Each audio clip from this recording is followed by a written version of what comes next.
Good morning everyone. This is Little Arts High School, Darpalli.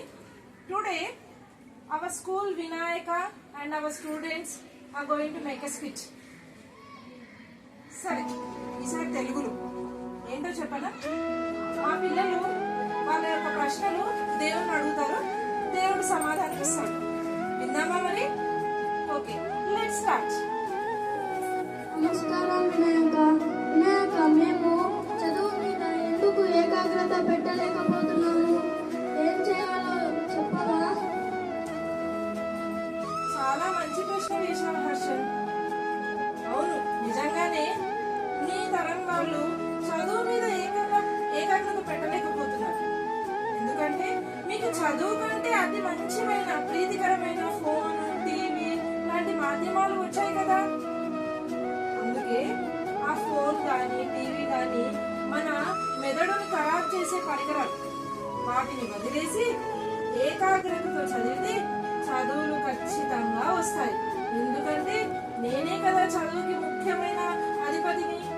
మీరు వాటిని పక్కన పెట్టి చదివితే నేనే ఆ ఏకాగ్రతను మీకు కల్పిస్తాను నాయన.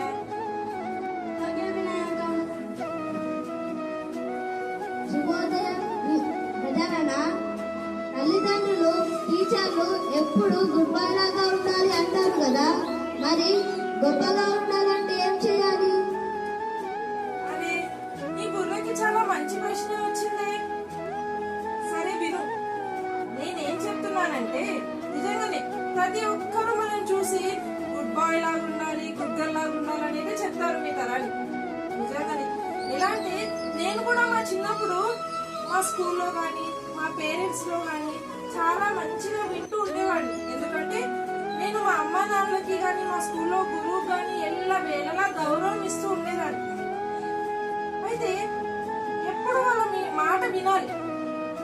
తల్లి, తండ్రి, గురువు తరువాతే దేవుడు కూడా, అంటే నేను కూడా. అంటే మా తల్లిదండ్రులు శివ పార్వతులు, మా గురువు వ్యాసులు, విష్ణు మహామూర్తులు. అలానే నేను మీకు దేవుడినయ్యాను. మరి మీరు కూడా నాలాగే దేవుడిలా అవ్వాలంటే, గొప్ప వ్యక్తులు అవ్వాలంటే ఖచ్చితంగా మీ తల్లిదండ్రుల మాట, మీ గురువు మాట వినాల్సిందే కదా నాయన. వింటారు కదా?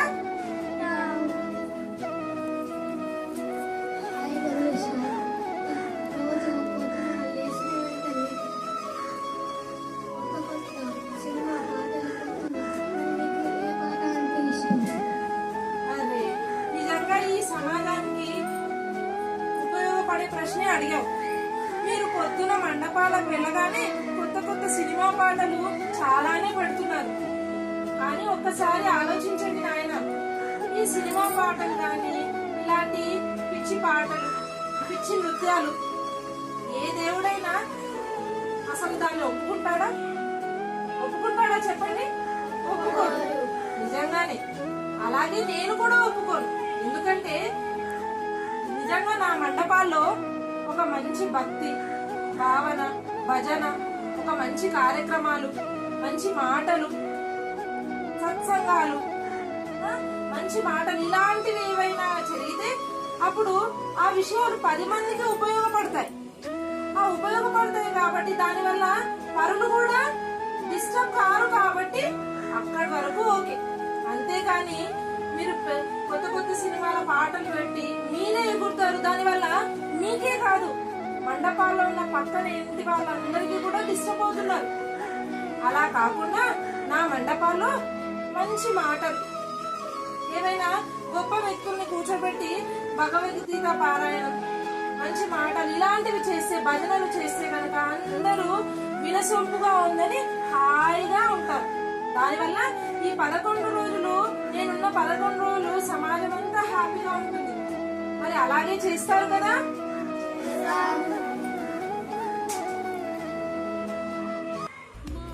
నమస్కారం వేదవత. మేము ఆరోగ్యంగా ఉండాలి, కానీ ఎప్పుడు అనారోగ్యంగా ఉంటున్నాం. మీలాగా ఆరోగ్యంగా ఉండాలంటే ఏం చేయాలో చెప్పావా? అరే అవును, నిజమే. ఆరోగ్యమే మహాభాగ్యం అన్నట్టు నాలాగే మీరు కూడా స్ట్రాంగ్ గా ఉండాలి అంటే నేనైతే ఒక విషయం చెప్పాలనుకుంటున్నాను. మీరు మీ స్కూల్లో స్పోర్ట్స్ పీరియడ్ ఉంటుందా? స్కూల్లో స్పోర్ట్స్ పీరియడ్ ఉంటుందా? మరి నిజంగానే ఆ స్పోర్ట్స్ పీరియడ్ ఎందుకంటే మీలో శారీరక శ్రమ అవడానికి, మీరు శారీరకంగా బలం అవడానికి ఆ స్పోర్ట్స్ పీరియడ్ పెడతారు. దాంట్లో మంచిగా ఆటలు ఆడుకోండి. ఆటలు ఆడుకోవడంతో పాటు మీరు ఒక మంచి భోజనం అంటే ఏంటి? ఇంట్లో మీ మదర్, మీ అమ్మ తయారు చేసిన ఇంట్లో భోజనం తింటూ, ముఖ్యంగా చెప్పే విషయం ఏంటంటే బయట పదార్థాలు, జంక్ ఫుడ్ అంటారు కదా మీ ఇంగ్లీష్ లో. జంక్ ఫుడ్ అంటే ఏంటి? చిప్స్, మీరు మంచూరియా, తినకూడని పదార్థాలు ఏవైతే ఉన్నాయో అవి తినకుండా ఇంట్లో అమ్మ మంచిగా వండి పెట్టిన పదార్థాలు రోజు టైం టు టైం తినడమే కాదు, శారీరక శ్రమ కూడా అవసరమే. పాతకాలంలో మేము అందరం హెల్ప్ చేసేవాళ్ళం మా పెద్దవాళ్ళకి. మీరు అట్లా కాకుండా అట్లీస్ట్ హెల్ప్ చేస్తూ మీ పేరెంట్స్ కి, మీ గేమ్స్ మంచిగా ఆడుకుంటే, మీ ఆటలు కనుక మంచిగా ఆడుకుంటే ఖచ్చితంగా మీరందరూ ఆరోగ్యంగానే ఉంటారు. మరి మీరు ఇవాళ నుండి మంచిగా ఆడుకొని మంచిగా ఇంట్లో పదార్థాలే తింటారు కదా నాయనా?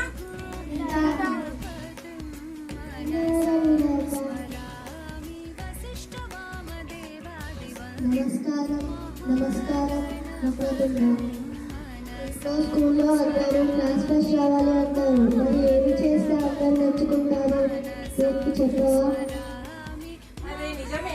మిమ్మల్ని ఎప్పుడు మీ పెద్దవాళ్ళు కానీ, మీ తల్లిదండ్రులు కానీ, మీ చుట్టాలు కానీ క్లాస్ లో ఫస్ట్ ఉండాలి అంటారు కదా.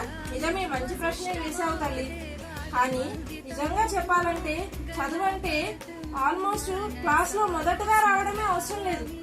కానీ మీకు నచ్చిన అంశంలో ఎలా అయినా సరే, ఆటైనా గాని పాటైనా గాని నచ్చిన అంశంలో ఖచ్చితంగా ముందుకు వెళ్ళాలి.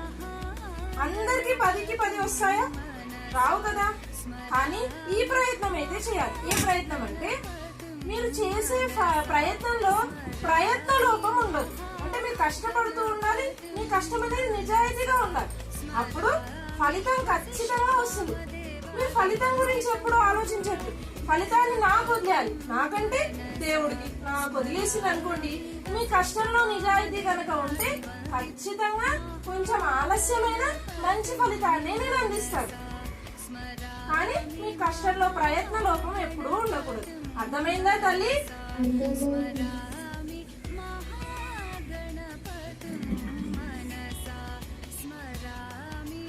నమస్కారం విఘ్నేశ్వర, మేము నీకు కొత్త తయారు చేసిన గణపతులు తెస్తాము, కానీ నీకు వాటిలో ఏ గణపతి అంటే ఇష్టం? ఇది కూడా చాలా మంచి ప్రశ్న. మీరు ప్రతిసారి చాలా పెద్ద వినాయకులు, చాలా పెద్ద వినాయకులు, ఆల్మోస్ట్ 60 అడుగుల గణపతి, 80 అడుగుల గణపతి అని తెస్తున్నారు. కానీ నిజం చెప్పాలంటే మా తల్లి పార్వతమ్మలను తన మట్టితో, తన పసుపుతో బొటని వేలంట మాత్రమే తయారు చేసింది. నిజంగా చెప్పాలంటే ప్రకృతికి హాని కలిగించని మట్టి గాని, పసుపు గాని ఆ వినాయకులు అంటేనే నాకు చాలా ఇష్టం. ఎందుకంటే నేను దాంతోనే తయారయ్యాను కదా. కానీ మీరేమో ప్రకృతికి హాని కలిగించేలాగా ప్లాస్టర్ ఆఫ్ ప్యారిస్ తో తయారు చేస్తూ 11 రోజులు నన్ను పూజిస్తున్నారు. దాంతో పాటు నిమజ్జనం కూడా వాటర్ పొల్యూషన్ అయ్యేటట్టు వాటర్ లో వేస్తున్నారు. కానీ మట్టి గణపతి, పసుపు గణపతి మీరు నిమజ్జనం చేసినా కూడా ప్రకృతికి ఏ హాని కలగదు.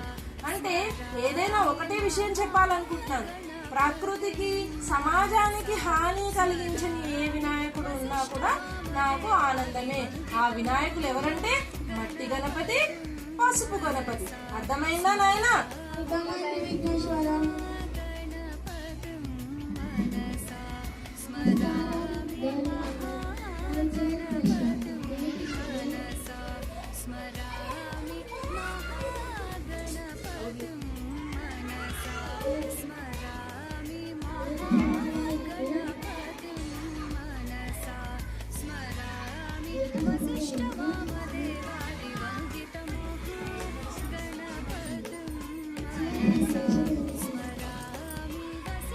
మంచి ప్రశ్న.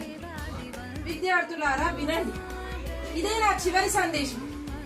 నా చివరి సందేశం ఏంటంటే సమాజానికి ఉపయోగపడే మీరు, నేను అనుకుంటున్నా అంటే నేటి బాలలే రేపటి పౌరులు.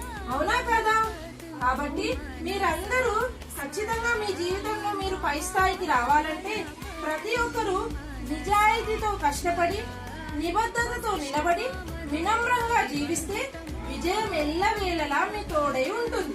అందుకే పిల్లలు అందరూ చెప్పినట్టే మీరు ఖచ్చితంగా ఇవన్నీ పాటిస్తారు కదా. మరి నేను చెప్పినవన్నీ దాంతో పాటు చివరిగా నేను ఒక విషయం చెప్పాలనుకుంటున్నాను. మీరందరూ నా మండపాల్లో ప్రతి ఒక్క రోజు అన్నప్రసాదం అన్నదానం చేస్తూ ఉంటారు కదా. ఖచ్చితంగా చేయండి, మంచి ఆలోచనే. కానీ ఆ అన్నప్రసాదం మీరు తినండి, తప్పులేదు. కానీ లేని వారికి, పేదవారికి ఖచ్చితంగా కొంతమందికైనా ఆ లేని వారికి నా 11 రోజులు సహాయం చేసి పెట్టండి. ఆ అన్నం వాళ్ళకి పెట్టండి. వాళ్ళు కడుపు నిండా తిని అయ్యో నా కడుపు నిండింది అని ఆనందంగా మీకు దీవిస్తారు. అలాంటి లేని వారికి భోజనం పెట్టడం అనేది చాలా మంచి ఆలోచన. ఇదిగో నేను ఇప్పటి వరకు చెప్పిన విషయాలన్నీ కూడా మీరు పాటిస్తూ 10 మందికి ఇది పాటించేలాగా చేస్తారు కదా నాయన. చాలా మంచిగా చెప్పారు బాలలు. మీరందరూ మీ లక్ష్యాలని నెరవేర్చుకోవాలని కోరుకుంటూ సదా నా ఆశీస్సులతో మీ ముందుంటారు. Thank you all.